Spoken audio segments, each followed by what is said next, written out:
This is Svein on the ESRS channel back again, and today we're gonna have a look at 1/6 scale Masters of the Universe Man-At-Arms figure from Mondo. And as you can see, here's the box. There's the front with the Castle Grayskull gate, and continuing around the box you see more of Castle Grayskull, and on the back you have the Castle Grayskull wall continuing around the sleeve here. And yeah, that's the sleeve. And here is the box. I can start with the front there as usual. And yeah, the front is a mono-colored design in orange in this case. And here you have him, Man-At-Arms, Heroic Master of Weapons. You got the Mondo logo, Masters of the Universe logo. And on the side it says 1/6 scale collectible figure. And on the back you have another version of the front design, this time in beautiful colors.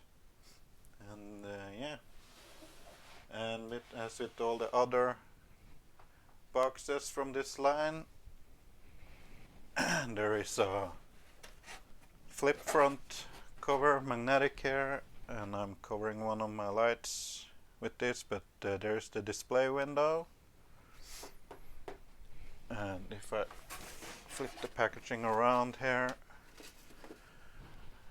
there is some text on the inside, and if I move the camera closer so you can read it, there you have that.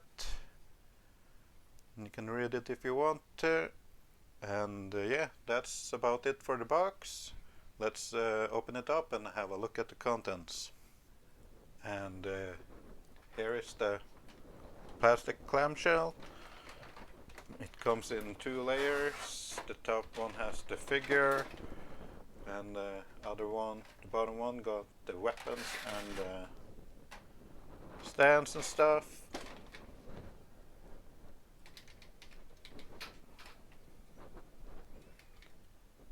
And yeah, let's see if I can open this up here.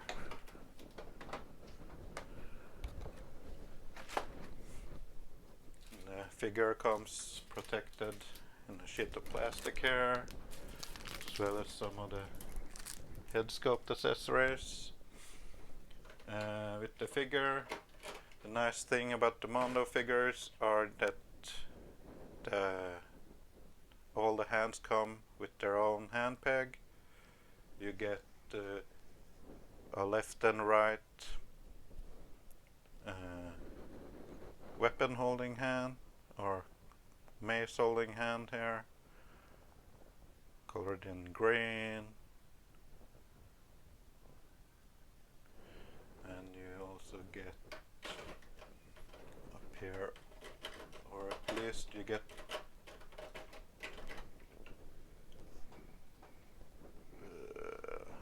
left hand, no, right hand tight fist here, and it looks like the right hand tight fist is already on the figure. You get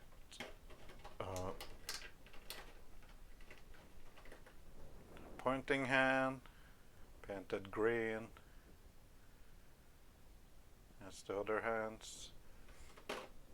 You get a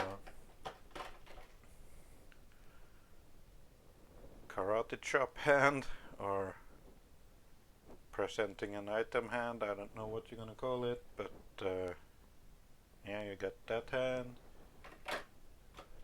You get a left hand trigger finger.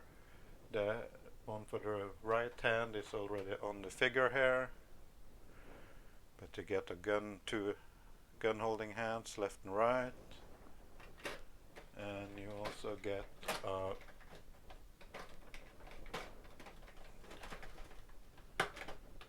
can get it out. Also get the left hand for holding the club or mace. So yeah, you got the right and left hand for the club and the guns and tight fist, and you get a pointing hand and a karate chop hand. The figure comes with a head sculpt without the helmet, but you get the helmet.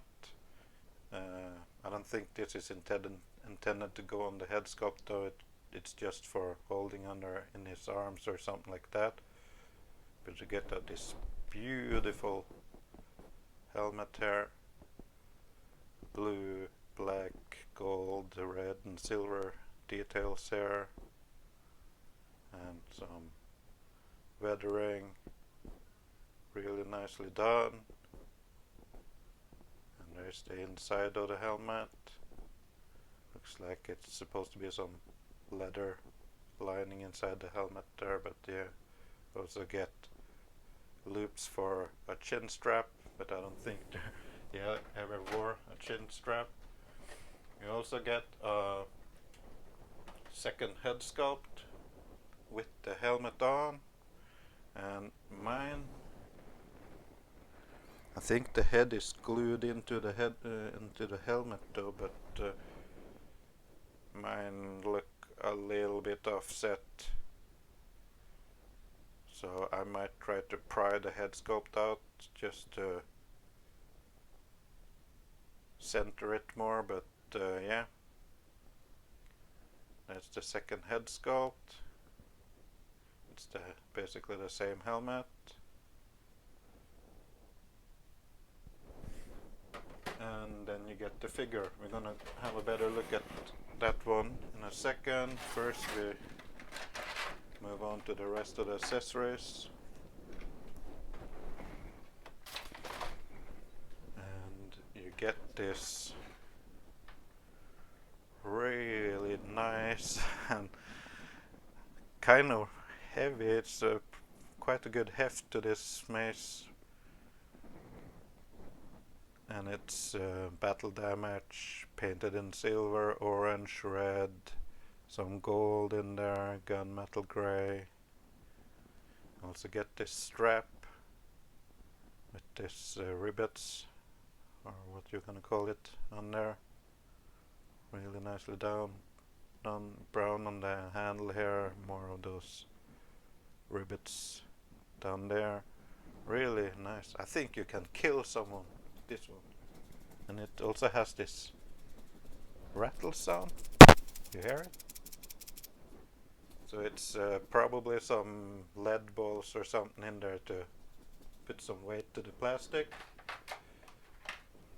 You also get this really nicely done handgun, weathered with some silver. Other than that, it's mostly black. But yeah, that's the gun.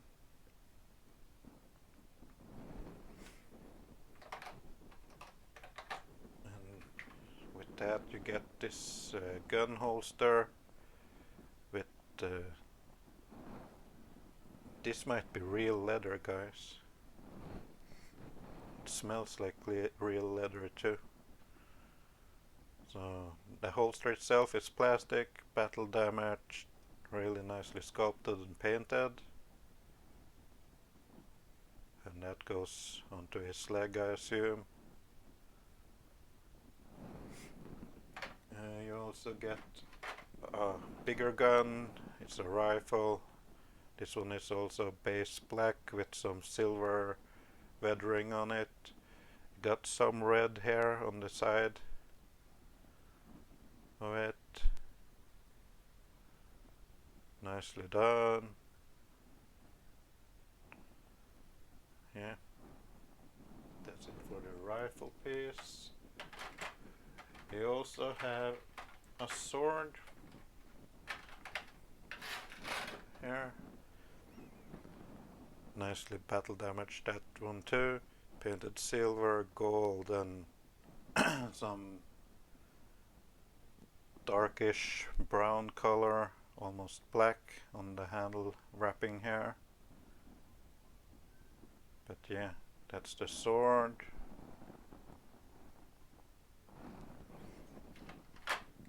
And there is this upper arm band piece with the eagle logo on the side there. Elastic strappings, not too, it's pretty elastic but tight and strong. Sculpted for the muscles on the inside there, but it's weathered as well. Nicely done. You also get his science goggles, welding goggles, done in gold and a bluish green color on the glasses there, with the strapping painted in orange, black and gold here, even painted on the inside. Yeah, cool accessory. You also have this shield, which is also pretty heavy. Big chunk of plastic here, with some brown on the inside and nicely painted on the wrappings. That's sculpted in the inside there on the handle. Got some pipework stuff around here and nicely painted all around with battle damage. Got some gold in there, reddish brown color. I'm not good with colors, so you got to excuse me on those. But yeah, you have the shield there. This is meant to kill. And I imagine it can take some hard bashes. And you get the stand piece here and the base plate, and yet again I do not understand why do they have this beautiful pattern on this base when it's on the underside. So yeah, it should be on the top instead, I think. Yeah, you can just put the base in here. We get back to that in the next segment. But yeah, that's all the parts individually. Let me put the figure together and I'll be right back. And here is the figure fully assembled, and I swapped out the head sculpt and put on the extra hands and other accessories on the accessory holders here. And I realized that I didn't do the segment for the overview on the body before I put on the accessories, so yeah, I just have to point out what I've put on the figure here. But yeah, as you can see, here he is. Can do a 360 here while I explain. I put on the leg holster for the gun, and I put on the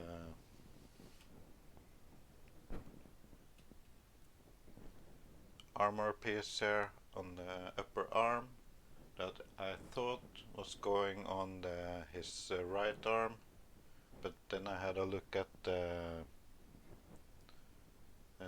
art box, because it's molded on the inside for the musculature on the arm, so it didn't fit over here, but it fits perfectly here though. But it gets covered up by this shoulder piece partly. But yeah,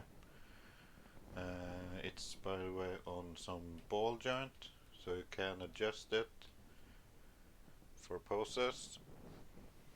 And there's some strapping on the back here for the leg holster, and I put it very high up here. It's pictured like that on the art box too, but got it pretty high up so the body keeps the piece from not sliding down. And this one you can pretty much adjust however you want after that. gun fits in there nicely. I don't want to push it too far down now, but yeah, there it is. The sword stores on the back here, as you can see, and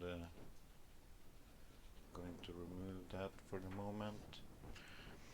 And the rifle also stores on the back here, but it's a little bit trickier to get in there, so you got to sort of flex the plastic a little bit, and that I don't like. But if you pull it all the way up, that's when it's at its smallest over here. But yeah, it stores on this right side on the back there, and yeah, pistol can stay. What else I don't need here? Yeah, so I'm gonna move in closer and we're gonna have a better look at the figure itself. So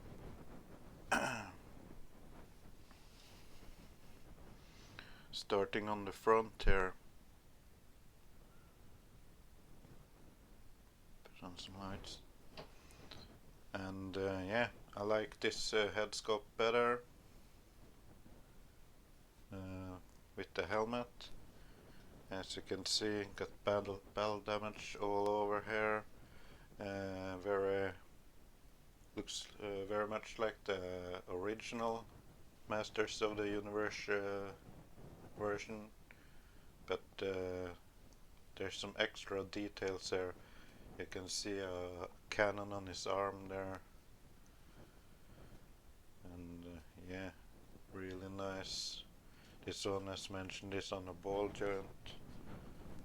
I don't think you can raise it much though, but you can get out of your way.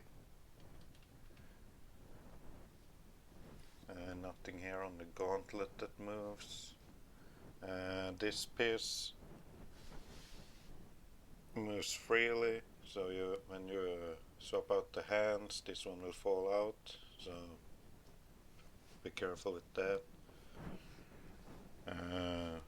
Yeah, this one is a floating piece too. Belt and the sash, and yeah, belt and the sash are two separate pieces here. I think the gun's gonna fall out though, but try to get some.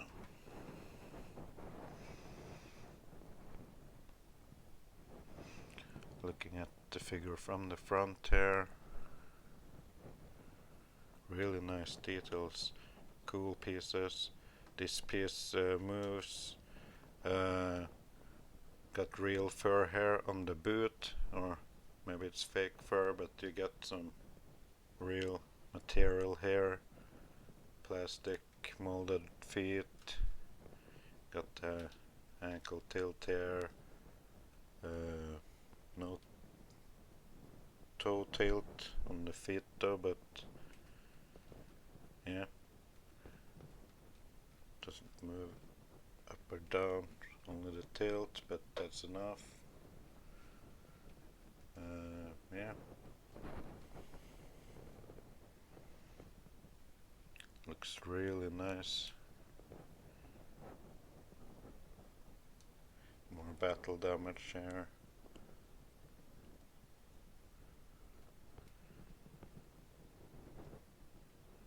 So yeah, sorry I didn't do this with the stock head sculpt though, but as I mentioned, I like this one better. I can get some light on it.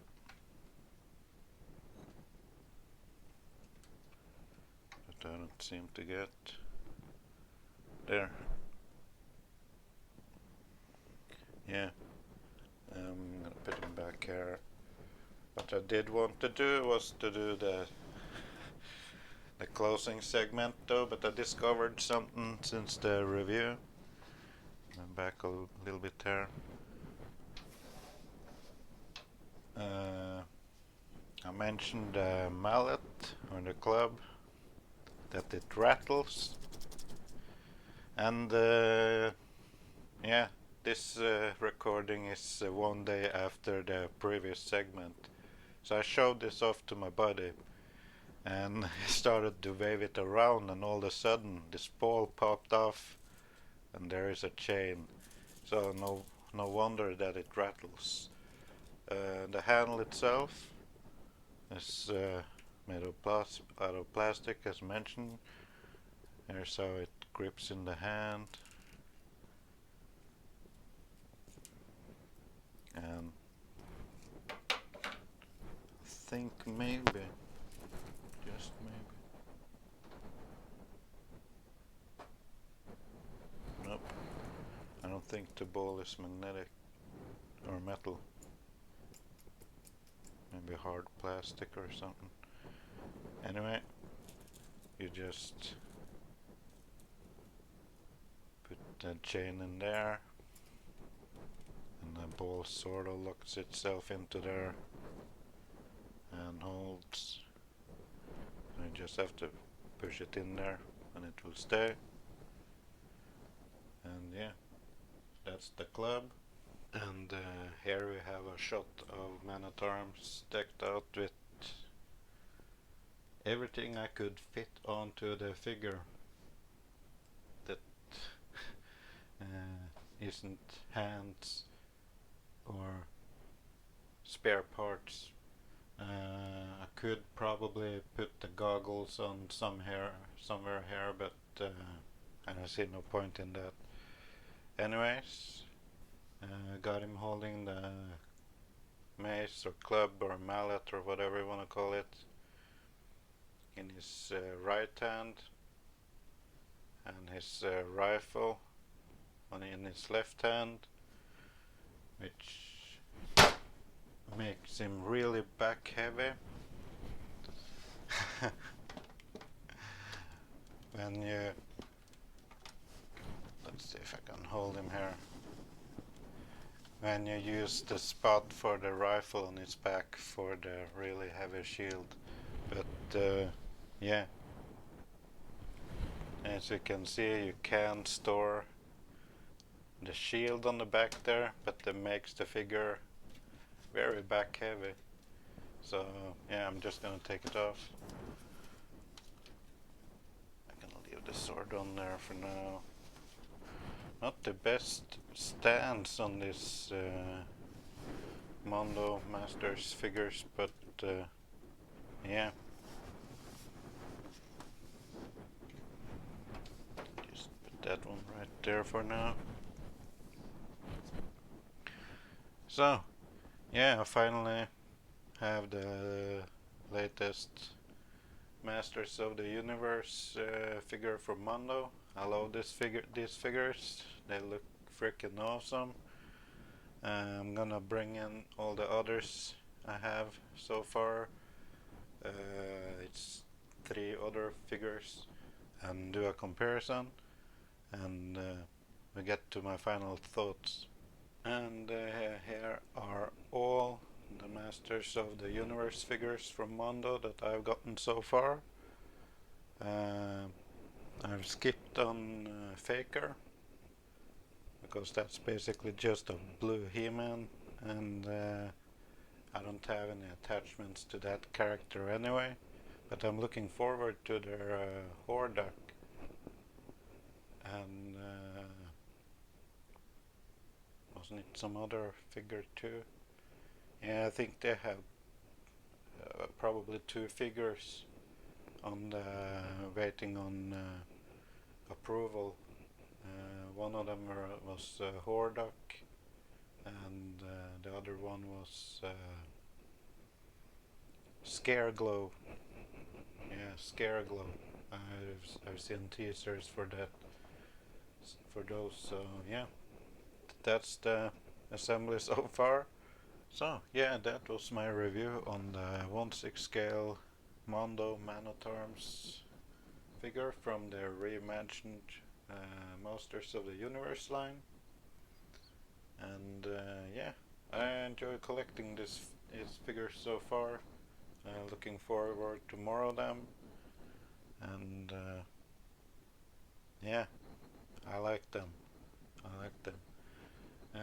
if you liked the video, please hit the thumbs up button or go nuts in the comments as usual.